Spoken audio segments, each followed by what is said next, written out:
What's up guys, I'm DK Wrestler, and in today's video I'm going to be talking about the best Funko Pops from every Star Wars film and series. So let's get right to it. So in today's video I'm going to be going in chronological order of release year, starting off with 1977's A New Hope, or simply Star Wars, and then work one by one with each film and series until I get to the newest film or series that Funko has done pops for, which in this case, as I'm filming this, would be 2022's Andor that was released on Disney+.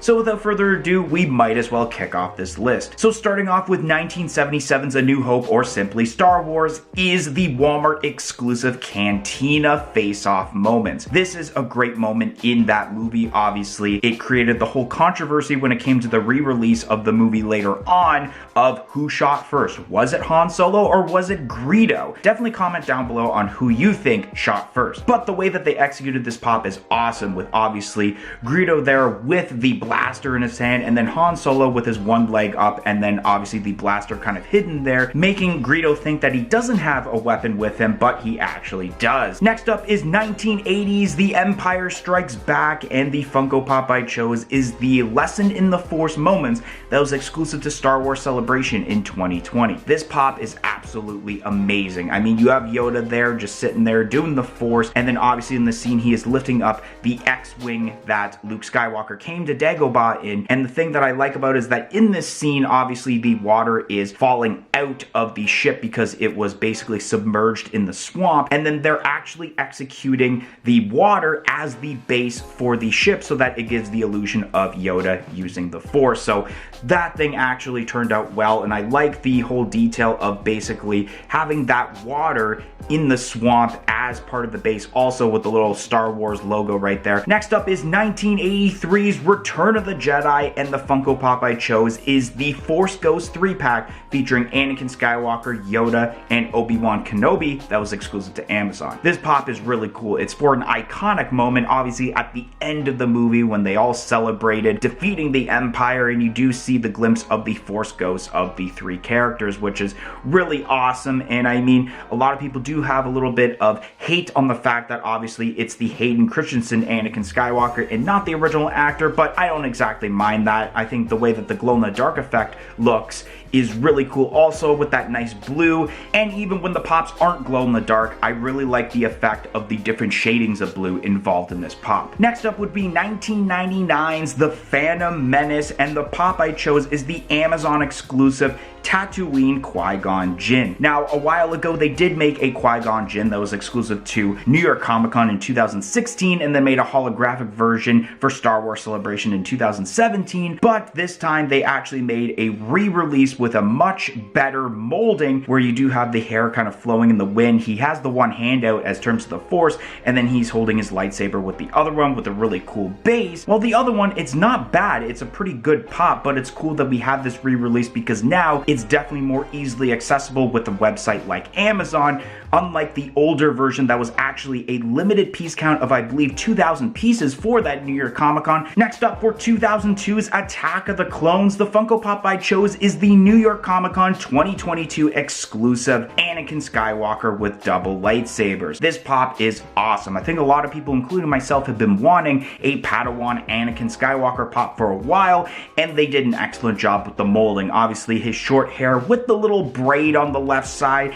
and he's holding the green and blue lightsabers for the scene that they're having with Count Dooku. So it's really cool that they executed that, and I know that a lot of people want more pops for Attack of the Clones, and I don't blame them because there are some characters in there that would be really cool to be transformed into pop form. Next up is 2005's Revenge of the Sith, and the pop I chose is the Smuggler's Bounty exclusive Duel on Mustafar moments. This easily has to be one of, if not my favorite Star Wars pop that they've ever made. This is from the final duel scene in Revenge of the Sith, where we see Anakin, you know, obviously burned into a crisp and would later become Darth Vader in the suit. So it's really cool how they pulled this off with the lava base. You got the little platform they were standing on at one point during the battle. You got the dark side Anakin, and you got the Obi-Wan Kenobi. And this is a cool way to get both of these instead of getting the singular Obi-Wan Kenobi and then get the Anakin Skywalker dark side pop. I mean, I wish it was glow in the dark, but it doesn't necessarily have to be glow in the dark. Next up is 2000 2008 Star Wars The Clone Wars, and the pop I chose is the 2018 San Diego Comic-Con exclusive Cad Bane. Cad Bane was a really cool villain in the Clone Wars series, cool enough to where he obviously showed up in, I believe, the Bad Batch at one point, and you've seen a live action version of him in the Book of Boba Fett series. So this pop really holds up in terms of detail to this day, with the nice blue skin with the red eyes, and then the simple posing with the two blasters and like the mechanism that's around his head. And Cad Bane was definitely one of those characters that made me really like the Clone Wars, although I will mention that I was actually more of a fan of Rebels than I was of the Clone Wars. Speaking of Rebels, that's what we're going to be talking about next. 2014 Star Wars Rebels, and the pop I chose for this set is Zeb. I really enjoyed the character of Zeb, and especially the way that he looks. He's got the cool Wookiee look, and then you got the green eyes for the Funko Pop, and especially a mouth to it, which is very rare for Funko Pops. And believe it or not, the look of Zeb was actually supposed to be what Wookiees like Chewbacca looked like, considering that they made the concept series Chewbacca,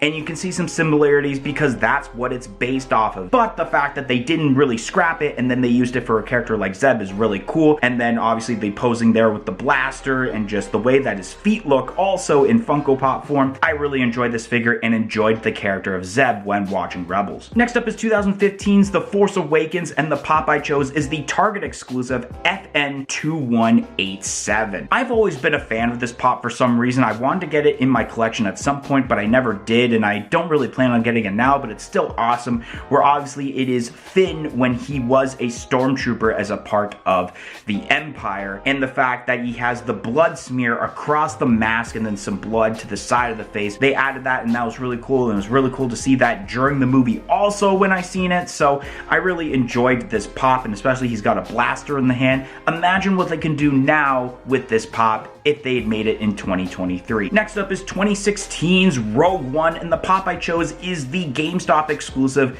Darth Vader using the Force. This was a little bit difficult because I did enjoy the movie of Rogue One, but I knew that at some point I wanted to add a Darth Vader pop, and spoiler alert, I'm pretty sure there's no other Darth Vader pops I mentioned on this list, so I thought I would add it here on Rogue One. And I do like the idea of Darth Vader doing the Force as a pop instead of the one where obviously is just arms to the side, and they kept reusing that mold for so many pops years later. So I really enjoyed that they did that here. Next up is 2017's The Last Jedi, and the pop I chose is the Caretaker.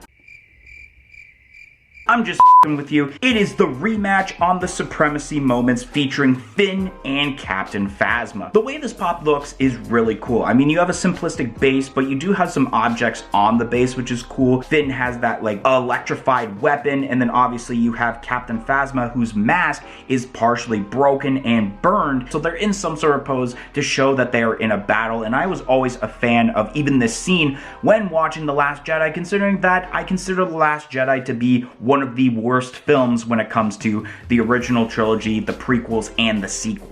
Next up is 2018's Solo: A Star Wars Story, and I chose the box lunch exclusive Flock Chewbacca. Now, there weren't that many appealing pops. I remember this was one of the first sets I remember seeing being shelf sitters at a lot of stores, but I do enjoy obviously the fact of seeing a Chewbacca pop and it being Flock. So if you were going to get either the common or the exclusive Flock version, you might as well get the flocked version, because you know, Wookiees, they're furry, it makes sense for them to make a flocked pop of Chewbacca here. Next up is 2019's The Mandalorian, and the pop I chose is the OG Child. Now, of course, there are tons of Mandalorian pops I could have chose from, but there is a specific reason I chose the Child, not only because of the amount of detail in here and how they actually executed putting like the actual eyes onto this Funko Pop instead of the regular Funko Pop eyes, but the fact that this actually on record is the most sold Funko Pop ever to be made. No Funko Pop has ever sold as much as this OG Child Pop. So initially this Child Pop was amazing, and then they started making different ones that no one really cared about, but this OG one is just where it's at in my opinion. Next up is 2019's The Rise of Skywalker,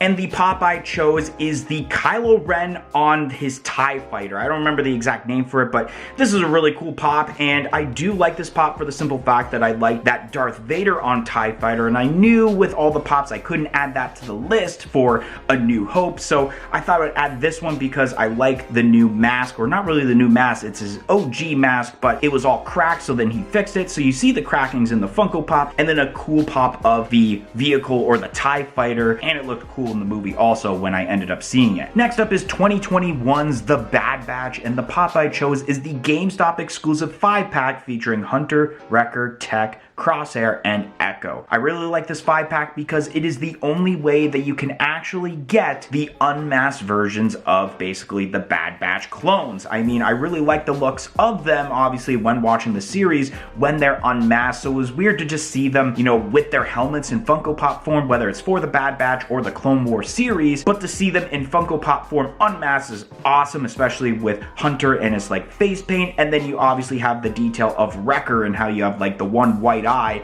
and then like the veiny effect going on the side of his face. So having the unmasked versions I feel is much better than having the masked versions in my opinion. Next up is 2021's The Book of Boba Fett, and the pop I chose is the Flocked Chrysanthemum from San Diego Comic-Con. I really like the way that this pop looks. Obviously, because chrysanthemum is a type of Wookiee, it makes sense for Funko to make a flocked version, and I mean, I like this one much better than the newer one they did. Next up is 2022's Obi-Wan Kenobi, and the pop I chose is the Ben Kenobi on EOP. Now this pop is pretty cool, especially because we've seen EOPs previously in Star Wars before the Obi-Wan Kenobi series, but this is the first time we're getting a pop form of those EOPs. It's really cool to see this here. The EOP looks cool in pop form, and especially you got Obi-Wan Kenobi, or in this case, Ben Kenobi up there riding the EOP, and I thought about putting a Darth Vader on here, but the only way that there could be a Darth Vader on here and would take this Ben Kenobi on EOP spot is that they've made a Darth Vader with the partially torn mask near the end of the series. If they make a pop of that, then one day